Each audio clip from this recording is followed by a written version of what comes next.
Breaking news. Telangana speaker గడ్డం ప్రసాద్ ఇవాళ కీలక నిర్ణయం తీసుకునే అవకాశం ఉంది. బీఆర్ఎస్ నుంచి కాంగ్రెస్ లోకి ఫిరాయించారని ఆరోపణలు ఎదుర్కొంటున్న 5గురు ఎమ్మెల్యేల అనర్హతపై ఆయన నిర్ణయం తీసుకునే ఛాన్స్ ఉంటుంది. ఇక ఇవాళ మధ్యాహ్నం 3:30 గంటలకు స్పీకర్ ఆఫీస్ కు రావాలని ఇప్పటికే 5గురు ఎమ్మెల్యేలకు అడ్వకేట్లకు గడ్డం ప్రసాద్ నోటీసులు పంపారు. అరకేపూడి గాంధీ, తెల్లం వెంకట్రావు, బండ్ల కృష్ణమోహన్ రెడ్డి, ప్రకాష్ గౌడ్, గూడెం మహిపాల్ రెడ్డిల అనర్హతపై స్పీకర్ నిర్ణయం తీసుకోబోతున్నారని చెప్తున్నారు. ఎమ్మెల్యేల అనర్హతపై నిర్ణయాన్ని ఈ నెల 18లోగా తమకు సీల్డ్ కవర్లో సమర్పించాలని సుప్రీం ఆదేశించడంతో ఇవాళ స్పీకర్ కీలక నిర్ణయం తీసుకున్నారనే చర్చ జరుగుతోంది.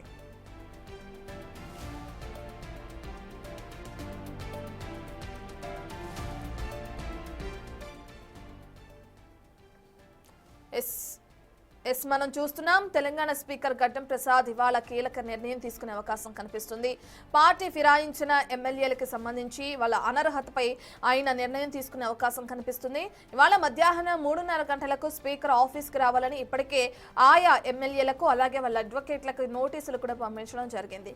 ఇక ఇందులో భాగంగా ఏదైతే ఇంతకు ముందు కోర్టు ఆదేశించిందో ఈ నెల 18లోగా తమకు సీల్డ్ కవర్లో తమ నిర్ణయాన్ని సమర్పించాలని సుప్రీంకోర్టు ఆదేశించడం జరిగిందో ఇక దానికి సంబంధించి వాళ్ళ స్పీకర్ కీలక నిర్ణయం తీసుకుంటారనే చర్చ జరుగుతుంది. ఇక ఎవరెవరైతే ఎమ్మెల్యేల అనర్హతపై నిర్ణయం తీసుకున్నారో వాళ్ళకి సంబంధించి విచారణ కొనసాగే అవకాశం కనిపిస్తుంది. 5గురు ఎమ్మెల్యేలకు వాళ్ళకి సంబంధించిన అడ్వకేట్లకు గడ్డం ప్రసాద్ నోటీసులు పంపించారు. 5గురు ఎమ్మెల్యేలో అరకేపూడి గాంధీ, తెల్లం వెంకట్రావు, బండ్ల కృష్ణమోహన్ రెడ్డి, అలాగే ప్రకాష్ గౌడ్, గూడెం మహిపాల్ రెడ్డిలు కూడా ఇందులో ఉండడం జరిగింది. ఇక వీళ్ళని ఈ రోజు పిలిచి విచారించిన తర్వాత అందులో భాగంగా నిర్ణయం తీసుకునే అవకాశం కనిపిస్తుంది. పూర్తి డీటెయిల్స్ అందించడానికి మా ఇన్పుట్ ఎడిటర్ పవన్ లైవ్ లో జాయిన్ అవుతున్నారు. పవన్, మనం చూస్తున్నాం ఇప్పటికే 5గురు ఎమ్మెల్యేలకి నోటీసులు జారీ చేయడం జరిగింది. అనర్హత పిటిషన్ పై ఈ రోజు విచారించే అవకాశం కనిపిస్తుంది అనుకోవచ్చు. స్పీకర్ ప్రధానంగా ఒక కీలక నిర్ణయం కూడా తీసుకుంటారని జరుగుతుంది, సమాచారం అందుతుంది మనకి. దాన్ని ఎలా చూడొచ్చు అంటారు పవన్? ఖచ్చితంగా ఇప్పటికే పార్టీ ఫిరాయింపు ఆరోపణలు ఎదుర్కొంటున్న ఎమ్మెల్యేల పైన విచారణ ముగిసింది. పలు దఫాలుగా స్పీకర్ వాళ్ళని అటు బీఆర్ఎస్ పార్టీకి సంబంధించిన నేతల్ని ఎమ్మెల్యేలను కూడా విచారించారు. వీళ్ళు ఎవరైతే పార్టీ ఫిరాయింపు ఆరోపణలు ఎదుర్కొంటున్నారో వాళ్ళ వివరణను కూడా స్పీకర్ ఇప్పటికే తీసుకోవడం జరిగింది. అయితే సుప్రీంకోర్టు ఆదేశాల మేరకు వీలైనంత త్వరగా ఈ విచారణ ముగించి ఒక నిర్ణయం తీసుకోవాలంటూ సుప్రీంకోర్టు ఆదేశాలు జారీ చేయడంతో ఆ విచారణ వేగవంతం చేశారు. మొత్తం 10 మంది పార్టీ ఫిరాయింపు ఎమ్మెల్యేల పైన విచారణ జరిపించారు. కేవలం దానం నాగేందర్, కడియం శ్రీహరి మినహా మిగతా 8 మంది ఎమ్మెల్యేలు కూడా తమ విచారణకు హాజరయ్యారు.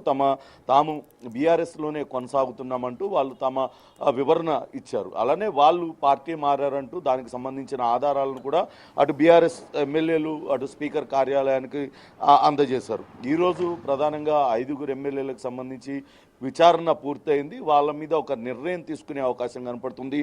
వాళ్ళలో ముఖ్యంగా అటు శేర్లింగంపల్లి ఎమ్మెల్యే అరకపూడి గాంధీతో పాటు అటు తెల్లం వెంకట్రావు, బండ్ల కృష్ణమోహన్ రెడ్డి, ప్రకాష్ గౌడ్, గూడెం మహిపాల్ రెడ్డి వీళ్ళందరూ కూడా ఉన్నారు. ఒకసారి మనం చూసినట్లయితే అరకపూడి గాంధీ ఆయన ప్రస్తుతం పిఎసి చైర్మన్గా ఉన్నారు.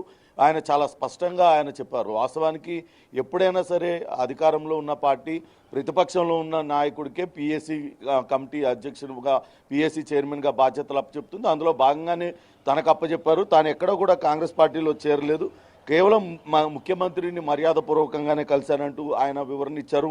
మిగతా ఎమ్మెల్యేలు కూడా తాము ఎక్కడా కూడా అటు పార్టీ ఫిరాయింపుకు పాల్పడలేదు, కేవలం మర్యాదపూర్వకంగానే కలిశాము. మేము అటు బీఆర్ఎస్ నేతలు ఆరోపిస్తున్నట్లుగా మేము కప్పుకునే కాంగ్రెస్ కండువాలు కావు, అవి జాతీయ జెండా చిహ్నాలున్న జెండాలుగా వాళ్ళందరూ కూడా చెప్తూ వచ్చారు. అంతేకాకుండా అటు బండ్ల కృష్ణమోహన్ రెడ్డి కూడా చాలా స్పష్టమైన వివరణ ఇచ్చారు.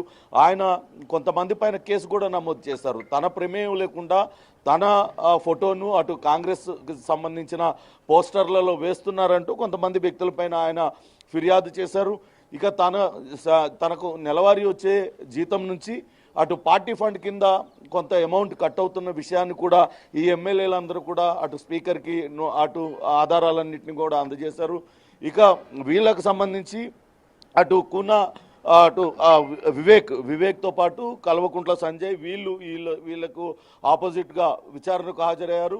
వీళ్ళు పార్టీ మారారని చింతా ప్రభాకర్ తదితర ఎమ్మెల్యేలందరూ కూడా హాజరయ్యారు.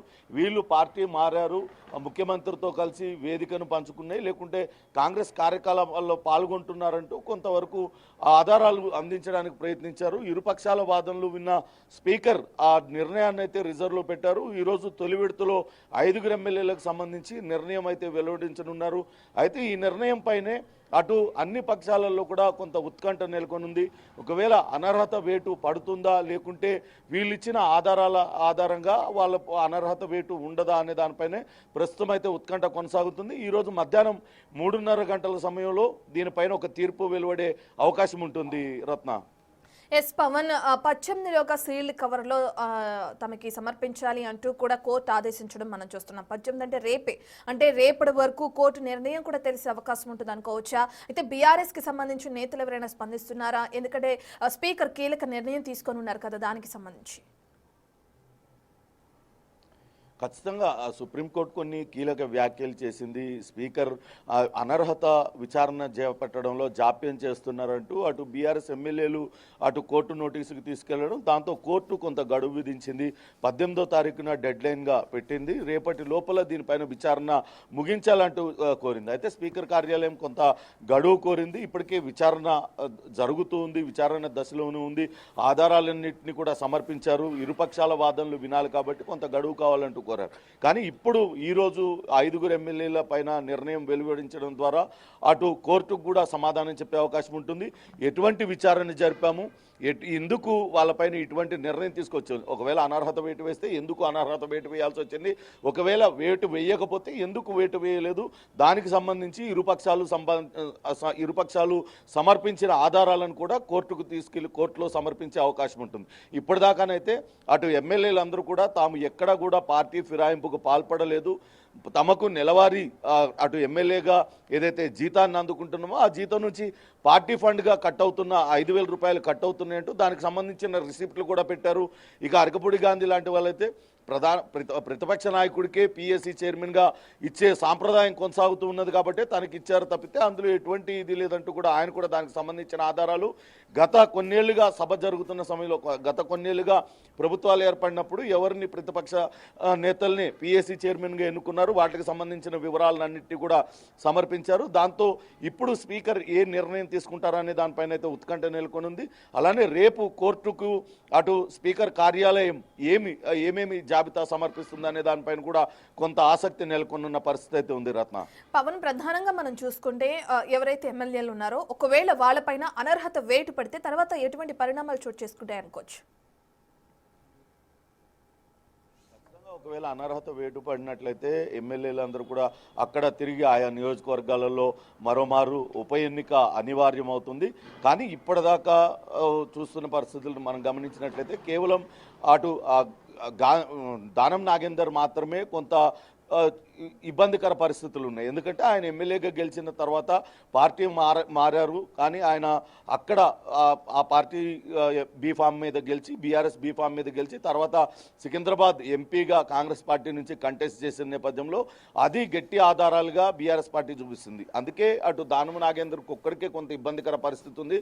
అలానే కడియం శ్రీహరి పైన కూడా బీఆర్ఎస్ ఎమ్మెల్యేలు తీవ్రమైన ఆరోపణలు చేస్తూ ఉన్నారు. కడియం శ్రీహరి కుమార్తె కడియం కావ్య, ఆమె వరంగల్ ఎంపీగా ఆమె పోటీ చేశారు. ఆ సమయంలో కడియం శ్రీహరి అక్కడ ప్రచారం చేశారంటూ వాళ్ళందరూ కూడా చెప్తున్నారు. కాబట్టి ఈ 2 ఎమ్మెల్యేలకి మినహా మిగతా ఎమ్మెల్యేలందరూ కూడా తాము ఎక్కడా కూడా పార్టీ మారలేదు, పార్టీ మారినట్లు కూడా ఆధారాలు ఏమీ లేవు, తమ జీతాల నుంచి ఇంకా కూడా పార్టీ ఫండ్ కట్ అవుతూ ఉంది, తాము కేవలం నియోజకవర్గ అభివృద్ధి ముఖ్యమంత్రి హోదాలో ఉన్న వ్యక్తి కాబట్టి మర్యాదపూర్వకంగా కలిసామంటూ వాళ్ళందరూ కూడా వివరణ ఇచ్చారు. దానికి సంబంధించిన ఆధారాలను కూడా సమర్పించిన నేపథ్యంలో వాళ్ళకి ఎటువంటి ఇబ్బంది ఉండకపోవచ్చుననే అంచనాలు నెలకొని ఉన్నాయి. చూడాలి మరి స్పీకర్ ఏ రకమైన నిర్ణయాలు తీసుకుంటారు, వాళ్ళు ఇచ్చిన ఆధారాల ఆధారంగానే ఏదైనా నిర్ణయం వెలువరిస్తారు. మరి ఎటువంటి నిర్ణయాన్ని ఈరోజు స్పీకర్ వెలువరించబోతున్నారు అనేది కూడా ఆసక్తికరంగా మారింది. Ratna. Right, thank you Pawan.